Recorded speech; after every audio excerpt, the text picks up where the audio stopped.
भगवान श्री राम के जन्म से लेकर उनके द्वारा रावण के मारे जाने तक की तो सारी कहानी आपने सुनी ही होगी, लेकिन आज हम आपको श्री राम के बारे में जो किस्सा सुनाने जा रहे हैं वो शायद ही कभी आपने सुना होगा।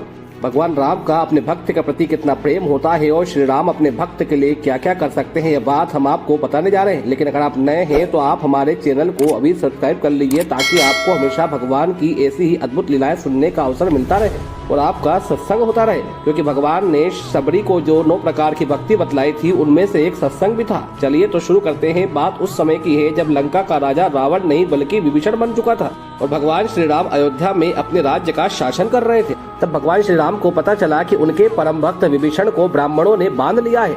श्री राम ने चारों ओर दूत भेजे, विभीषण कहाँ है इस बात का पता लगाया और स्वयं उन्हें ढूंढाने के लिए वहाँ पहुँच गए।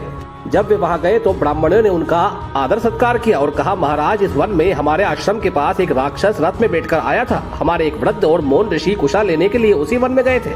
वहाँ उस राक्षस ने उनसे कुछ पूछा, किंतु मुनि का मौन व्रत होने से उन्होंने कुछ नहीं बोला। वे उस राक्षस के प्रश्न का उत्तर नहीं दे पाए। तब उस दुष्ट राक्षस ने उनके ऊपर अपने लात से प्रहार किया।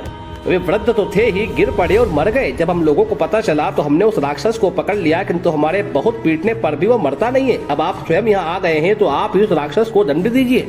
ऐसा कहकर ब्राह्मण विभीषण को भगवान श्री राम के सामने लेकर आए। तब श्री राम को देखकर विभीषण ने लज्जा से अपना मस्तक नीचे कर लिया, किंतु श्री राम तो और भी ज्यादा संकुचित हो गए और उन्होंने ब्राह्मणों से कहा कि किसी का सेवक कोई अपराध करे तो वह अपराध स्वामी का ही माना जाता है। आप लोग इन्हें छोड़ दे। मैंने इन्हें कल्प पर्यंत जीवित रहने का वरदान दिया है तथा मैंने ही इन्हें लंका का राज्य दिया है।